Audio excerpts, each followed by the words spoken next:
2024 সালে তোমরা যারা পরীক্ষার্থী রয়েছে, বিগত কয়েকদিন ধরে তোমাদের সাথে বেশ অনেক কিছু হয়ে গেছে, অনেক নাটক, অনেক কিছু হয়েছে, তোমরা দেখেছো।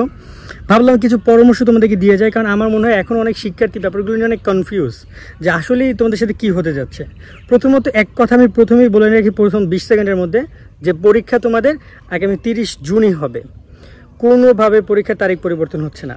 এখন এই জায়গায় তোমরা যে ভুলগুলো করতেছো, যে ভুলগুলো তোমাদের করা উচিত না, তার মধ্যে প্রথমত হচ্ছে যে অনলাইন যে নিউজ, অনলাইন যে অ্যাক্টিভিটি, সেই জিনিসগুলো কমাইতে হবে। ভাইয়া তুমি সারা জীবন ফেসবুক ব্যবহার করতে পারবা, ইউটিউব দেখতে পারবা, সব কিছু করতে পারবা। সো এই জায়গায় এই জিনিসগুলো ব্যবহার একটু কমাইতে পারো তুমি। সেখানে যদি দরকার হয় আমাদের ভিডিও না দেখা দেখো না, কারণ নিউজের ভিডিও জরুরি না, জরুরি হচ্ছে সাজেশন দেওয়া, জরুরি হচ্ছে গাইডলাইনগুলো অনুসরণ করা, এইগুলো তোমরা করো। কিন্তু এই যে নিউজ দেখা, এগুলো করা থেকে বিরত থাকো, নিউজ করা থেকে দেখা, এই জিনিসগুলো থেকে বিরত থাকো। অনেকেই আছো যে অ্যাডিক্টেড, যে কী আইসে আমি একটা আপডেট দেখি। আপডেট অতটা জরুরি না, টুকটাক পরীক্ষা সম্পর্কিত তোমাদের যে আপডেটগুলো আছে, যেগুলো জরুরি ইম্পর্টেন্ট ইনফরমেশন শিক্ষা মন্ত্রণালয় দেয়, সেগুলো আমরা দেই, বা যারা ভালো ইনফরমেশনগুলো দেয় তাদের সাথে যুক্ত থাকো। কিন্তু কোনোভাবে এটাকে মিস ইউজ করো না, যাতে করে পরবর্তী তোমার পরীক্ষার রেজাল্ট খারাপ হয় বা তোমার সেটার ক্ষতিপূরণ তোমাকে দিতে হয়। কথা বুঝছো? সেই জিনিসগুলো থেকে বিরত থাকো। তাছাড়া পরীক্ষা তোমাদের টাইম টু টাইম হবে। অনেকে বলতেছে সিলেটের বন্যা এটা ওটা, এই বিষয়গুলো সম্পূর্ণ বাদ দাও। এগুলো কোনো প্রভাব পরীক্ষার উপর পড়বে না। যদি পরীক্ষা নিকটতম, অর্থাৎ এক সপ্তাহের মধ্যে, অর্থাৎ কোরবানির টাইমে যদি কোনো ধরনের বন্যা হয়, ঘূর্ণিঝড় হয়, জলোচ্ছ্বাস হয়, তখন ওইটার প্রভাব তোমাদের উপরে পড়তে পারে, ওইটার প্রভাব পড়তে পারে। কিন্তু এই মুহূর্তে প্রভাব পড়বে না। আমি জানি তোমরা হয়তো অনেকে বলতে পারো ভাইয়া প্রভাব কেন পড়বে না, আমাদের উচিত তো। হ্যাঁ, উচিত অনিশ্চিতের জায়গায় গেলে তারা অনেক কিছুই আমাদের দেশে উচিত না, কিন্তু সেগুলো হয়ে যাচ্ছে, এখন কিছু করার নাই। বাট যেটা সত্য সেটা তোমাদেরকে মেনে নিতে হবে। পরীক্ষা টাইম টু টাইমই হবে। আরেকটা ব্যাপার হচ্ছে প্রস্তুতি নিয়ে কথা বলি। তোমাদের পরীক্ষার ইতিমধ্যে সকল প্রস্তুতি, আমরা আজকে কয়েকটা কলেজের কথা বলেছিলাম শিক্ষকদের সাথে, প্রস্তুতি একদম পুরোপুরি লেভেলে চলছে। তোমাদের উত্তরপত্র এবং তোমাদের যত যা আছে পরীক্ষার সরঞ্জামাদি, সেগুলো সব প্রত্যেকটা কেন্দ্রের কাছে সরবরাহ করা হচ্ছে। তোমরা অবশ্যই তোমাদের পরীক্ষা কেন্দ্র কোনগুলো সেগুলো একটা খোঁজখবর নিবা। পরামর্শ এই থাকবে যে মাঝখানে একদিন পারলে পরীক্ষা কেন্দ্র থেকে ঘুরে আসো।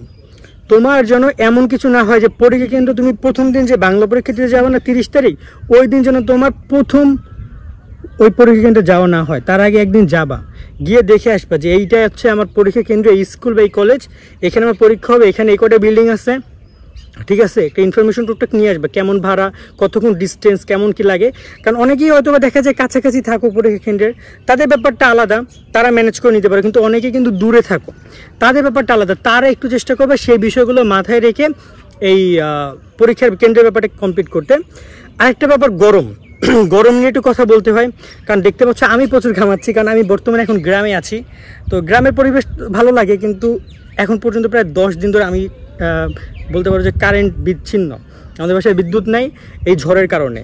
তো গরমে অতিষ্ঠ আমি, আমার বাবু নিয়ে এবারই যাই ও বাড়ি যাই, মানে আমার আত্মীয় স্বজনের বাড়ি আমি বেড়াচ্ছি, কারণ আমার ছেলে হচ্ছে সহ্য করতে পারতেছে না গরম। তো অনেক হয়তো অবাক হতে পারো যে ভাই বিয়েও করছে। হ্যাঁ, বিয়ে করেছি, তোমাদের কি বলে যে ভাইপো আছে, সবই আছে। এখন টুকটাক ওদেরকে নিয়ে মূলত ভ্যাকেশনে বাড়িতে আসছিলাম, তার মধ্যে এত কিছু ভাবছিলাম না যে কারেন্ট যাবে, বাট একটা বন্যা পুরো এলোমেলো করে দিয়েছে আমাকে। আমার বাবু অসুস্থ, অনেক দোয়া করে ওর জন্য। আর সেকেন্ড, তোমাদের গরম নিয়েও বলবো যে দেখো গরমে বর্তমানে গরম ঠান্ডা একটা কম্বিনেশন, অনেক গ্যাপ হওয়ার কারণে জ্বর হচ্ছে, ঠান্ডা হচ্ছে অনেকে, ম্যাক্সিমাম। তো এই জায়গায় স্বাস্থ্যের প্রতি বিশেষ নজর দাও, ঠান্ডা পানি কম খাও, গরমে কম হাঁটাহাঁটি করো, চেষ্টা করো নিজেকে কুল রাখার জন্য। যদি তুমি কোনো কারণে অসুস্থ হয়ে পড়ো, তাহলে কিন্তু সেই প্রভাবটা তোমার মূল পরীক্ষায় পড়বে। তুমি বলো ভাই এখনও অসুস্থ হলে পরীক্ষা কেন পড়বে, পরীক্ষা তো 30 তারিখে। তাদেরকে বলতে দেখো তুমি যদি এখন 2 দিন অসুস্থ হয়, 2 দিন তো প্রস্তুতি নিতে পারবে না, এই যে তুমি পিছিয়ে যাচ্ছ, এটা কিন্তু অনেক বেশি। তো এই জায়গাগুলো মাথায় রেখে তোমরা ডিসিশনগুলো নাও যে কীভাবে কী করবে না করবা। আর পরীক্ষার একটা গাইডলাইন রেডি করে আমরা তোমাদেরকে খুব তাড়াতাড়ি একটা ভিডিও প্রকাশ করবো। আমার কারেন্ট মেবি আজকে পাবো, আমি একটা গাইডলাইন রেডি করে রেখেছিলাম কিন্তু দিতে পারি নাই। কারেন্ট প্রকাশ হলে সাথে সাথে আমি তোমাকে সেই গাইডলাইনটা দিয়ে দিব যে এই গাইডলাইন অনুযায়ী তোমরা এই লাস্টে কয়েকটা দিন পড়ো। বাট আবারও বলবো, নতুন কোনো কিছু ধরার দরকার নাই, পুরাতন যা আছে ওইগুলো বেশি বেশি করে পড়ো। কেমন, পুরাতন যেগুলো তোমাদেরকে দিয়েছে পড়ার জন্য, ওইগুলো একটু মনোযোগ দিয়ে বারবার পড়ো। ওইগুলো পড়লে ওখান থেকে তোমাদেরকে বেশি মানে কথা হচ্ছে নতুন পড়বা, যে নতুন সময় দিবা, নতুন পড়ে দেখা যায় সেই টপিকটা উঠাতে পারবা না, তখন কিন্তু ঝামেলার মধ্যে পড়বা। তো এই জিনিসটা মাথায় রেখে পুরাতন জিনিসগুলো একটু বেশি মনোযোগ দাও তোমরা, এই পরামর্শটা তোমাদেরকে আমি দিব। আর বিগত সাল নিয়ে একটা কথাই বলবো, বিগত সালের প্রশ্ন তোমার জন্য অনেক গুরুত্বপূর্ণ। 2023 সাল বিশেষ করে একটু ভালোভাবে কভার করছো তো, যদি না করে থাকো অন্তপক্ষে 2023-এর সবগুলো সাবজেক্টে MCQ ভালোভাবে ভালোভাবে কভার করে, অনেক গুরুত্বপূর্ণ। আর সাজেশনগুলো আমাদের প্রত্যেকটা সাবজেক্টের সাজেশন আপলোড করা হয়েছে, শুধুমাত্র সায়েন্স বাদে। সায়েন্সের সাজেশনগুলো আমি কালেক্ট করতে পারি নাই, যেগুলো করেছিলাম আমার কাছে ইফেক্টিভ লাগে না। আমি 2-3 জন টিচারকে দেখাইছি, তারা বলছে এতটা গুরুত্বপূর্ণ না, তাই আমি এবার সাজেশন সায়েন্সে যাই নাই। বাট নর্মালি কমার্স এবং আর্টসের সব সাজেশন পাচ্ছ তোমরা, সেগুলো আমরা দিয়েছি। এবং সেকেন্ড ব্যাপারটা হচ্ছে বাংলা, ইংরেজি, আইসিটি এগুলো সাজেশনে দেওয়া আছে, সেগুলোটা অনুসরণ করে ইনশাল্লাহ ভালো ফলাফল তুমি করতে পারবা। আর চেষ্টা করবা সবসময় জন্য বলি, সৃজনশীল লেখার নিয়মগুলো, ওএমআর এর ভিডিওগুলো আমরা আপলোড করেছি, সেই ওএমআর এর ভিডিওগুলো সৃজনশীল লেখার নিয়মগুলো একটু দেখার জন্য। তোমরা সৃজনশীল লেখার নিয়ম নিয়ে ভিডিওটা অবশ্যই দেখো। কেন দেখবা জানো? কারণ একটা ভিডিও যদি তুমি দেখে ফেলো এবং সেই ভিডিওটা অনুশীলন করো এবং সেভাবে যদি তুমি পড়ো, তাহলে তুমি অনেক ভালো রেজাল্ট করতে পারবা। কেমন? কারণ তোমার হচ্ছে যে পড়ার সময় যদি তুমি নিয়মগুলো জানো, যেভাবে পড়তে হবে, এভাবে দেখতে হবে, তাহলে রেজাল্ট অনেক ভালো হয়। তো এই হচ্ছে বিষয় আপাতত, আশা করি তোমরা বুঝছো। আজকে কিন্তু আমরা এখানেই বিদায় নিচ্ছি, দেখা হবে নেক্সট একটা ভিডিওতে। ততদিন সকলে সুস্থ থাকো, আর চেষ্টা করে যেন আমার এই মুখটা দেখতে না হয়, কারণ যেন আসে আমি তোমাদেরকে পুরো বিষয়টা ইনফরমেটিভ তথ্যগুলো যেন আমি অনেক খুব সুন্দরভাবে গুছিয়ে তোমাদেরকে বলতে পারি। ভালো থাকো সকলে, আল্লাহ হাফেজ।